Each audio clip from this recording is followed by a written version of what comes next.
నిజ నిర్ధారణకు అంతిమ నిర్ణయం డిఎన్ఏ టెస్ట్. ఉన్నది ఉన్నట్లుగా వాస్తవాలను శోధించి వివరించేది మన డిఎన్ఏ టీవీ. మన రాష్ట్రం, మన ఛానల్. నమస్కారం, వార్తలకి స్వాగతం. ఈనాటి వార్తా విశేషాలు. రాష్ట్ర విభజన తర్వాత ఏపీ ఎన్నో కీలక మార్పులు, పరిణామాలను చవిచూసిందని గవర్నర్ జస్టిస్ అబ్దుల్ నజీర్ తెలిపారు.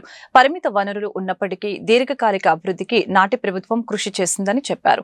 2019లో జరిగిన ప్రభుత్వ మార్పు రాష్ట్ర పురోగతికి విఘాటం కలిగించిందని అన్నారు. అసెంబ్లీ వద్దకు చేరుకున్న governor justice Abdul Nazeer CM Chandrababu, speaker Ayyanna Patrudu ఘన స్వాగతం పలికారు. ఏపీ అసెంబ్లీ బడ్జెట్ సమావేశాలు ప్రారంభం సందర్భంగా ఉభయ సభలను ఉద్దేశించి గవర్నర్ ప్రసంగించారు. 2019 తర్వాత వ్యవస్థాగత పాలన వైఫల్యాలు తలెత్తాయని, రాష్ట్ర అభివృద్ధి స్తంభించిందని తెలియజేశారు. ఆర్థిక ఒత్తిడి తీవ్రమైందని, వ్యవస్థలు విధ్వంసమయ్యాయని చెప్పారు. గత చేదు అనుభవాలతో విసిగి వేశారిన ప్రజలు రాష్ట్రంలో కూటమి ప్రభుత్వాన్ని ఎన్నుకున్నారని తెలియజేశారు. సూపర్ 6 ఇతర సంక్షేమ పథకాలను అమలు చేస్తుందని, అభివృద్ధి కార్యకలాపాలను పునఃప్రారంభించడంపై ప్రధానంగా దృష్టి పెట్టినట్లు తెలియజేశారు. 7 శ్వేతపత్రాల విడుదల ద్వారా పారదర్శకతకు పెద్దపీట వేశామని, సంక్షేమాన్ని అభివృద్ధితో సమతుల్యం చేయడానికి 10 సూత్రాలు రూపొందించామని ఈ సందర్భంగా తెలియజేశారు. అలాగనే సంపదను సృష్టించే ప్రగతి చక్రాన్ని నిర్మించడమే దీని లక్ష్యమని, స్వర్ణాంధ్ర విజన్ ఒక స్పష్టమైన ఆర్థిక మార్గాన్ని నిర్దేశించింది అని గవర్నర్ తన ప్రసంగంలో పేర్కొన్నారు. My government has launched more than 25 new policies and initiated development of MSME parks across 175 assembly constituencies. Andhra Pradesh is poised to leverage this strength to lead the shift away from fossil fuel dependence by advancing green hydrogen, green ammonia and renewable energy-based industrial ecosystems. The state is positioning itself at the forefront of clean industrial innovation. It will reduce exposure to global shocks, lower costs over time, and establish Andhra Pradesh as a driver of new clean energy economy.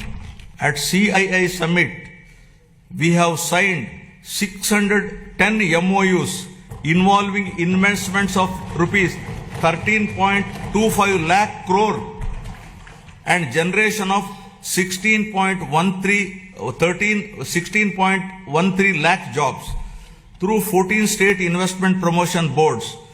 Investments of rupees 8.74 lakh crore generating an employment potential of 8.36 lakh jobs are cleared. They reflect a coordinated effort to integrate the state into global value chains while ensuring that local communities benefit through jobs and economic activity. AP assembly సమావేశాలు ప్రారంభమైన 11 నిమిషాల్లోనే మాజీ CM Jagan assembly నుంచి వెళ్లిపోయారు. ప్రభుత్వానికి వ్యతిరేకంగా నినాదాలు చేస్తూ వైసీపీ సభ్యులు సభలోకి వచ్చిన గవర్నర్ ప్రసంగానికి పదే అడ్డు తగిలారు. ప్రతిపక్ష హోదా ఇవ్వాలంటూ వైసీపీ సభ్యులు పట్టుపట్టారు. ఏపీ అసెంబ్లీ సమావేశాలు ప్రారంభమయ్యాయి. ఉభయ సభలను ఉద్దేశించి గవర్నర్ అబ్దుల్ నజీర్ ప్రసంగిస్తున్నారు. మరొక పక్క శాసనసభకు వైసీపీ ఎమ్మెల్యేలు, ఎమ్మెల్సీలతో కలిసి జగన్ చేరుకున్నారు. ప్రతిపక్ష హోదా ఇవ్వాలి అనే ప్లకార్డులు, బ్యానర్లను పట్టుకొని వీరు అసెంబ్లీకి చేరుకున్నారు. వైసీపీ సభ్యులంతా కూటమి ప్రభుత్వానికి వ్యతిరేకంగా నినాదాలు చేసుకుంటూ వచ్చారు. గేట్ నెంబర్ 4 నుంచి ప్రభుత్వానికి వ్యతిరేకంగా నినాదాలు చేసుకుంటూ వీరు సభలోకి వచ్చారు. గవర్నర్ ప్రసంగిస్తున్న సమయంలో ఆయన ప్రసంగానికి పదే ఆటంకం కలిగిస్తూ వైసీపీ సభ్యులు నినాదాలు చేయడం జరిగింది. అయితే 11 నిమిషాల వ్యవధిలోనే గవర్నర్ ప్రసంగాన్ని బాయ్కాట్ చేసి సభ నుంచి బయటకు వెళ్లిపోయారు. సభ నుంచి బయటకు వచ్చిన వెంటనే జగన్ తన కాన్వాయ్లో తాడేపల్లిలోని నివాసానికి వెళ్లిపోయారు. దీంతో సభలో జగన్ ఏదైనా మాట్లాడతారేమోనని ఎదురు చూసిన వారంతా నిరాశకు గురయ్యారు. వైసీపీ సభ్యులపై స్పీకర్ అయ్యన్న పాత్రుడు ఆసక్తికర వ్యాఖ్యలు చేశారు. గవర్నర్ ప్రసంగానికి పదే ఆటంకం కలిగించిన వైసీపీ ఎమ్మెల్యేలు ప్రసంగం కొనసాగుతూ ఉండగానే జగన్ తో సహా వైసీపీ ఎమ్మెల్యేలు వాకౌట్ అయ్యారు. ఈరోజు వైసీపీ సభ్యులు 11వ తేదీన 11 నిమిషాలకు మించి వారు సభలో లేరని స్పీకర్ అయ్యన్న పాత్రుడు వ్యాఖ్యానించారు. ఆంధ్రప్రదేశ్ అసెంబ్లీ లాబీలో శాసనసభ సభాపతి అయ్యన్న పాత్రుడు ఆసక్తికర వ్యాఖ్యలు చేశారు. గవర్నర్ ప్రసంగం సందర్భంగా వైసీపీ సభ్యులు సభకు హాజరయ్యారు. కానీ ఆయన ప్రసంగం కొనసాగుతూ ఉండగా నిరసన తెలిపి వెళ్లిపోయారు. దీనిపై స్పీకర్ సరదాగా స్పందించారు. ఈ రోజు 11వ తేదీన 11 మంది సభ్యులు 11 నిమిషాలు ఉండి వెళ్లిపోయారని తెలియజేశారు. సభ్యులు గవర్నర్ ప్రసంగం సమయంలో అంతకు మించి లేరని అయ్యన్న పాత్రుడు వ్యాఖ్యానించారు. గవర్నర్ ప్రసంగానికి పదే ఆటంకం కలిగిస్తూ ప్రభుత్వానికి వ్యతిరేకంగా నినాదాలు చేశారు. మెడికల్ కాలేజీల్లో పీపీపీ పద్ధతిని రద్దు చేయాలని, రాష్ట్రంలో శాంతి భద్రతల్ని కాపాడాలని, వైసీపీకి ప్రతిపక్ష హోదా ఇవ్వాలని నినాదాలు చేశారు. ఆ తర్వాత కొన్ని నిమిషాలకే వైసీపీ ఎమ్మెల్యేలు సభ నుంచి వాకౌట్ చేశారు. ఆంధ్రప్రదేశ్ అసెంబ్లీ బడ్జెట్ సమావేశాల నిర్వహణపై బిజినెస్ అడ్వైజరీ కమిటీ కీలక నిర్ణయాలు తీసుకుంది. మార్చి 7వ తేదీ వరకు సమావేశాలు నిర్వహించాలని నిర్ణయించింది. ఆంధ్రప్రదేశ్ అసెంబ్లీ బడ్జెట్ సమావేశాల నిర్వహణపై బిజినెస్ అడ్వైజరీ కమిటీ బీఏసీ కీలక నిర్ణయాలు తీసుకుంది. మార్చి నెల 7వ తేదీ వరకు సమావేశాలు నిర్వహించాలని నిర్ణయించింది. ప్రతిరోజు ఉదయం 9 గంటల నుంచి మధ్యాహ్నం 1:30 వరకు ఈ సమావేశాలు జరగనున్నాయి. ఈ నెల 14న బడ్జెట్ సమావేశం నిర్వహించనుంది. 15, 16న సెలవులు కాబట్టి 17, 18వ తేదీల్లో బడ్జెట్ పై చర్చ. 18న రాష్ట్ర పద్దుపై ఆర్థిక మంత్రి పయ్యావుల కేశవ్ వివరణ ఉంటుంది. 19వ తేదీ నుంచి 8, 10 దినాలు డిమాండ్ల గ్రాంట్లపై అసెంబ్లీ బీఏసీ చర్చించనుంది. ఈ నెల 28న శనివారం నాడు కూడా అసెంబ్లీ కార్యకలాపాలు యథావిధిగా కొనసాగుతున్నాయి. మార్చి 1, 2, 3 తేదీల్లో అసెంబ్లీకి సెలవు దినాలుగా నిర్ణయించారు. మార్చి 6, 7న బడ్జెట్ పై మరొకసారి చర్చించనున్నారు. ఆ తర్వాత అవసరం మేరకు అసెంబ్లీ సమావేశాలను పొడిగించాలా వద్దా అనే విషయంపై అసెంబ్లీ బీఏసీ నిర్ణయించనుంది. అసెంబ్లీ సమావేశాల్లో రోజు 0 అవర్ నిర్వహించాలని నిర్ణయం తీసుకుంది. ఆంధ్రప్రదేశ్లోని అతిపెద్ద క్రైస్తవ ఆధ్యాత్మిక వేడుకగా పేరుగాంచిన గుణతల మేరీమాత వార్షిక ఉత్సవాలు నేడు భక్తి శ్రద్ధల మధ్య ఘనంగా ముగిశాయి. 3 రోజుల పాటు జరిగిన ఈ 102వ మహోత్సవాలకు తెలుగు రాష్ట్రాల నుంచే కాకుండా తమిళనాడు, కేరళ, కర్ణాటక రాష్ట్రాల నుంచి దాదాపు 15 లక్షల మందికి పైగా భక్తులు తరలివచ్చారు. ఉత్సవాల ఆఖరి రోజు కావడంతో భక్తుల రద్దీ పతాక స్థాయికి చేరింది. అతిపెద్ద క్రైస్తవ ఆధ్యాత్మిక వేడుకగా పేరుగాంచిన గుణతల మేరీమాత వార్షిక ఉత్సవాల ముగింపు రోజైన బుధవారం సాయంత్రం బిషప్ గ్రాసి హైస్కూల్ ఆవరణలో భారీ స్థాయిలో దివ్య బలి పూజ నిర్వహించడం జరిగింది. విజయవాడ క్యాథలిక్ పీఠం bishop Telugutoti Joseph Rajarao, Kadapa bishop Galiprasad మరియు ఇతర దేశ విదేశాల నుంచి వచ్చిన 200 మందికి పైగా గురువులు ఈ సమిష్టి బలి పూజలో పాల్గొన్నారు. బిషప్ రాజారావు తన ముగింపు సందేశంలో మేరీమాత చూపిన శాంతి, ప్రేమ మార్గంలో నడవాలని, కుటుంబాల్లో ఐక్యత ఉండాలని భక్తులకు ఉద్దేశించి మాట్లాడడం జరిగింది. తలనీలాలు సమర్పించడం, కొవ్వొత్తులు వెలిగించడం వంటి మొక్కులతో గుణదల కొండ ఆధ్యాత్మిక కాంతులతో వెలిగిపోయింది. నిత్య జ్యోతిగా వర్ధిల్లాలని, శ్రీసభ అభివృద్ధి నిమిత్తం మన పీఠాధిపతులు మరియు వారి సహచరులు చేయు ప్రతి కార్యమును ఫలింపచేయమని, ప్రతి విశ్వాసికి ప్రభువు మంచి ఆరోగ్యమును దయచేయాలని, క్రీస్తు ప్రభుని మనస్తత్వమును అలవర్చుకొంటకు అందరికీ ఆసక్తి మరియు దేవుని అనుగ్రహము ఉండాలని అందరూ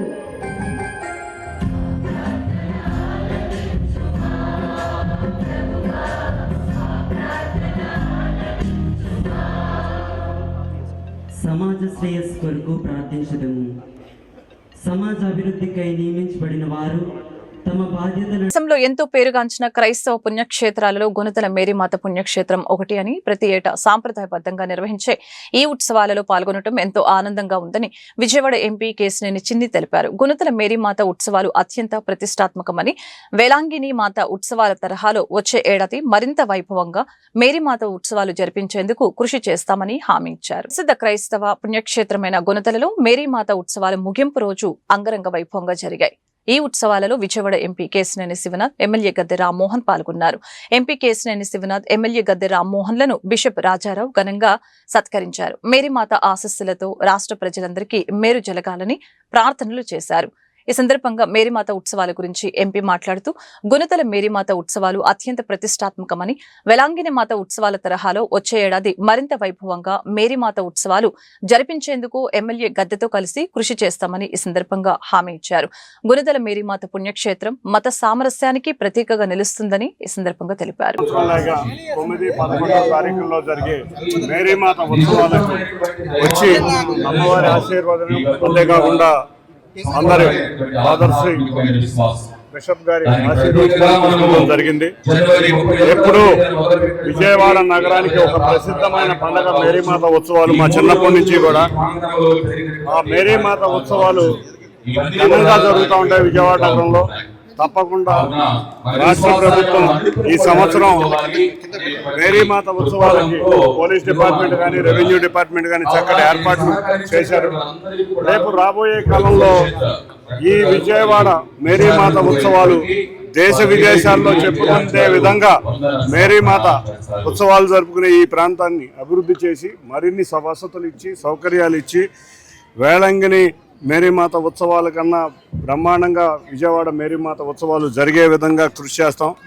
ఇక్కడ అంతేకాకుండా ఈ ప్రాంతం నిజంగా చాలా అదృష్టం చేసుకుంది విజయవాడ నగరం. ఈ మేరీమాత అమ్మవారి వల్ల, కనకదుర్గ అమ్మవారి వల్ల, అందరి వల్ల కూడా చక్కటి మంచి సంస్కృతి, అన్ని మతాల్ని గౌరవించుకునే సంస్కృతి ఉంది. తప్పకుండా ఈ ప్రాంత అభివృద్ధి, ముఖ్యంగా మేరీమాత ఉత్సవాల అభివృద్ధికి కృషి చేస్తామని తెలియజేసుకుంటూ, రాష్ట్రంలో మెడికల్ ఫార్మా మాఫియాలు ప్రజారోగ్యంపై దాడి చేస్తున్నాయని సిపిఐ రాష్ట్ర కార్యదర్శి ఈశ్వరయ్య స్పష్టం చేశారు.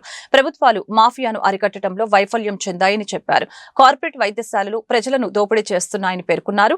ఫిబ్రవరి 14న రాష్ట్ర వ్యాప్తంగా మెడికల్ ఫార్మా మాఫియాకు వ్యతిరేకంగా ఆందోళన కార్యక్రమం చేపట్టామని వెల్లడించారు. దాసరి భవన్ లో సిపిఐ రాష్ట్ర కార్యదర్శి ఈశ్వరయ్య మీడియా సమావేశం నిర్వహించడం జరిగింది. మెడికల్ ఫార్మా మాఫియాపై ప్రభుత్వం ఎలాంటి చర్యలు తీసుకోవడం లేదని మండిపడ్డారు.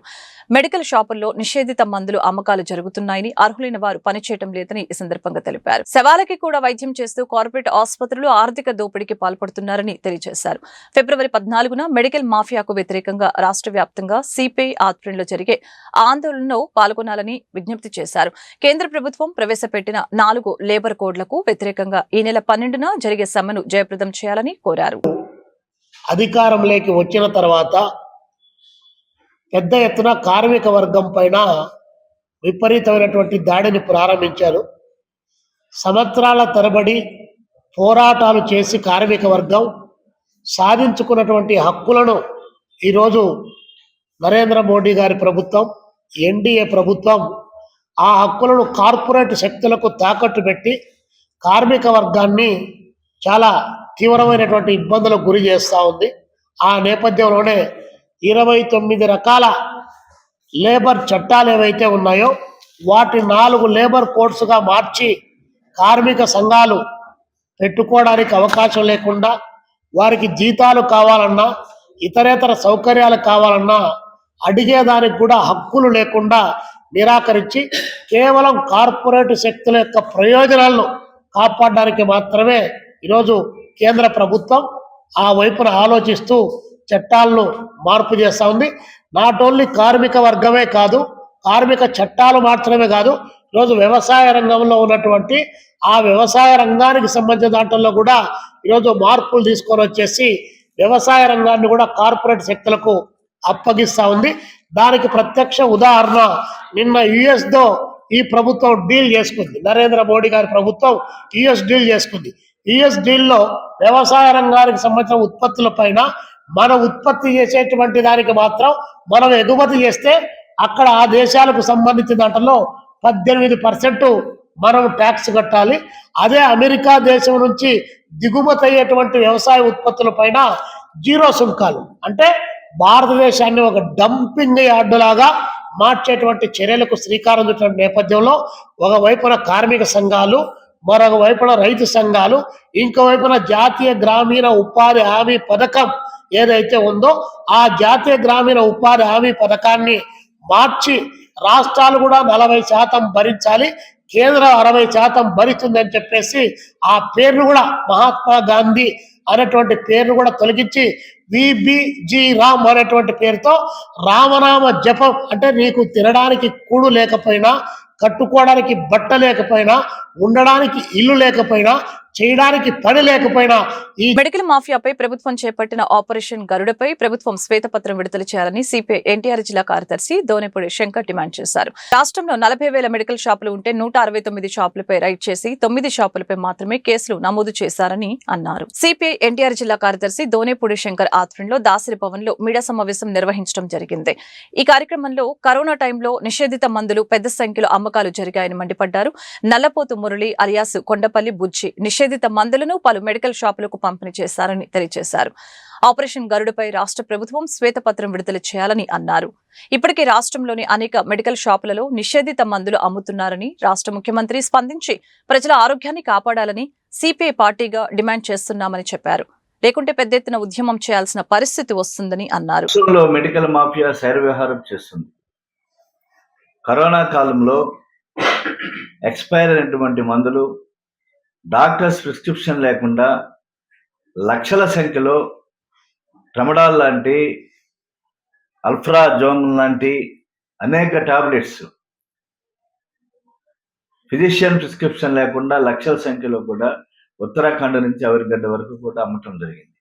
దానిని దృష్టిలో పెట్టుకుని రాష్ట్ర ప్రభుత్వం 2025 మార్చి 21 నుంచి 25వ తేదీ వరకు ఆపరేషన్ గరుడ అనే పేరుతోటి, ఆపరేషన్ ఈగిల్ ఇంగ్లీష్, తెలుగులో ఆపరేషన్ గరుడ పేరుతోటి డ్రగ్ కంట్రోల్ బోర్డ్ అలాగే పోలీసు శాఖ కలిసి రాష్ట్ర వ్యాప్తంగా సంయుక్తంగా దాడులు చేసినటువంటి సందర్భంలో రాష్ట్రంలో 40,000 షాపులుంటే, ఉమ్మడి కృష్ణా జిల్లాలో 7,000 షాపులుంటే 122 షాపులు మీద వాళ్ళు దాడి చేయడం జరిగింది. అన్ని వైలేషన్స్ ఉన్నాయి. అందరినీ కూడా 70 నుంచి 90 రోజుల వరకు కూడా వాళ్ళ మీద సస్పెన్షన్ వేటు పడినటువంటి పరిస్థితిని ఉన్నాం. ఇదే సందర్భంలో ఇవాళ ఒక పెద్ద వ్యాపార పరంగా మారినటువంటి మెడికల్ మాఫియాని అరికట్టాల్సిన బాధ్యత రాష్ట్ర ప్రభుత్వం మీద ఉన్నది. దానిలో భాగంగా ఆనాడు ఆపరేషన్ గరుడలో విజయవాడలో ప్రముఖ ఫార్మాస్యూటికల్ వ్యాపారస్తుడు నల్లమోతు మురళీకృష్ణ ఎలియాస్ కొండపల్లి బుచ్చి, ఇతను అవనిగడ్డ భార్గవ మెడికల్ స్టోర్స్ వారికి సప్లై చేసేటటువంటి వార్తలు పుంఖానుపుంఖాలుగా వచ్చినాయి. ఆ భార్గవ మెడికల్ స్టోర్స్ ని సీజ్ చేయడం కూడా జరిగింది. దరిదాపు రాష్ట్ర ప్రభుత్వం ఉద్యోగులకు చట్టబద్ధంగా లభించిన హక్కులు కోల్పోయే పరిస్థితి వచ్చిన ఉద్యోగులకు నష్టం కలిగించే ఏ నిబంధననైనా ఎట్టి పరిస్థితుల్లో అంగీకరించబోమని ఉద్యోగ ఉపాధ్యాయ కార్మిక పెన్షనర్ల ఐక్య కార్యాచరణ సమితి chairman Alaparthi Vidyasagar, general secretary KSS ప్రసాద్లు అన్నారు. ఉద్యోగుల సమస్యల్ని పరిష్కరించే దిశగా అడుగులు వేస్తున్నామని, 33 సంవత్సరాల సర్వీస్ నిబంధన పాతదేనని, ఈ విషయంలో వస్తున్న అవాస్తవ ప్రచారాల గురించి ఉద్యోగులు ఆందోళన చెందనవసరం లేదని తెలిపారు. ఏపీజేఏసీ కార్యవర్గ సమావేశం గాంధీనగర్లోని ఎన్జీఓ హోంలో నిర్వహించి ఉద్యోగుల డిమాండ్ల పరిష్కారంపై కార్యాచరణపై చర్చించారు. ఈ సమావేశంలో ఏపీజేఏసీ చైర్మన్ గా ఏ విద్యాసాగర్ ని ఏకగ్రీవంగా ఎన్నుకున్నారు. అనంతరం జరిగిన మీడియా సమావేశంలో ఏపీజేఏసీ చైర్మన్, ఏపీ ఎన్జీజీఓ రాష్ట్ర అధ్యక్షులు ఏ విద్యాసాగర్ మాట్లాడారు. ప్రధానంగా 2023 జులై నెలలో నియమించాల్సిన వేతన సవరణ కమిటీ చైర్మన్ నియామకంలో జాప్యం జరగగా బుధవారం నుంచి ప్రారంభం కానున్న అసెంబ్లీ సమావేశాలు ముగిసేలోపు కమిటీ నియామకంపై స్పష్టమైన నిర్ణయం ప్రకటించాలని ఈ సందర్భంగా తెలియజేశారు.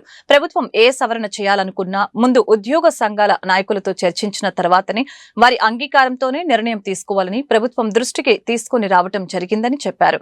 20వ తారీఖు లోపు సంఘాల అభ్యంతరాలను రాష్ట్ర ప్రభుత్వానికి చెప్తామని, వస్తువు కాని ప్రచారాలను, వదంతుల్ని ఉద్యోగులు ఎవరు నమ్మవద్దని, ఉద్యోగులు ఆందోళన చెందవలసిన అవసరం లేదని తెలిపారు.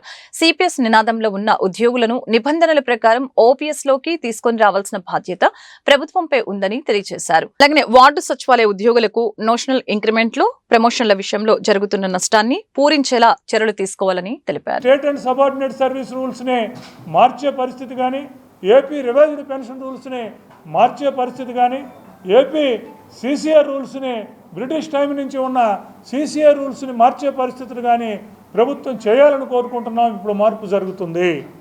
కానీ దానికి సంబంధించి AP revised pension rules rule 44లో 33 సంవత్సరాలకి సంబంధించిన ఉద్యోగులందరినీ రిటైర్ చేస్తారనే వార్తాపత్రికల్లో ఉద్యోగుల్లో ఇది ఉద్యోగులు కూడా ఎంతో ఆందోళన చెందుతున్నారు. ఏపీ ఎన్జిఓస్ పక్షాన, ముఖ్యంగా ఏపీ జేఏసీ పక్షాన కూడా ఒకటి తెలియజేస్తున్నాం. ఆ పబ్లిక్ ఇంట్రెస్ట్ మీద 33 సంవత్సరాల తర్వాత రిటైర్మెంట్ చేద్దామనే క్లాజు కొత్తగా వచ్చింది ఏమీ కాదు. 1980 రివైజ్డ్ పెన్షన్ రూల్స్లోనే ఆ క్లాజ్ ఉంది. ఆ క్లాజ్కి ఇప్పటి వరకు రిటైర్ అయిన వ్యక్తి కూడా ఎవరు లేరు. అందుకని కొత్తగా మన మీద దాపురించిన విషయాలు ఏమీ లేవు. తెలిసి తెలియని వాళ్ళు, ఆ విషయాల్లో పరిజ్ఞానం లేని వాళ్ళు, ఆ విషయ సంగ్రహంగా పూర్తిగా తెలియకుండా వాటి మీద ఉద్యోగుల్లో అనవసరమైన అపోహలు, ఉద్యోగుల్లో అనవసరమైన ఆందోళన రేకెత్తిస్తుందని చెప్తున్నాం. ప్రభుత్వం ఒక డ్రాఫ్ట్ దీన్నే మన ముందు ప్రవేశపెట్టింది.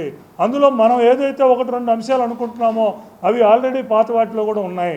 ఒకవేళ మొత్తం 100 పేజీల రివైజ్డ్ పెన్షన్ రూల్స్లో కానివ్వండి, మిగిలిన రూల్స్లో కానివ్వండి ప్రభుత్వం. నగరంలో నిరంతరాయంగా డీసిల్టింగ్ పనులు జరుగుతూ ఉండాలని విజయవాడ నగరపాలక సంస్థ కమిషనర్ ధ్యానచంద్ర అన్నారు. ప్రచారోగ్యం సిబ్బంది, ఇంజనీరింగ్ సిబ్బంది సమన్వయంతో పనిచేసి డీసిల్టింగ్ పనుల్ని త్వరగా పూర్తి చేసి అవుట్ఫాల్ డ్రైన్లలో ఎటువంటి అడ్డంకులు లేకుండా త్వరితగతిన సిల్టను తొలగించాలని తెలిపారు. బుధవారం ఉదయం తన పర్యటనలో భాగంగా 1 town, Nizam gate, KL Rao outfall drain, Urmila Subbarao Nagar outfall drain, housing board colony ప్రాంతాల్ని క్షేత్రస్థాయిలో పరిశీలించారు.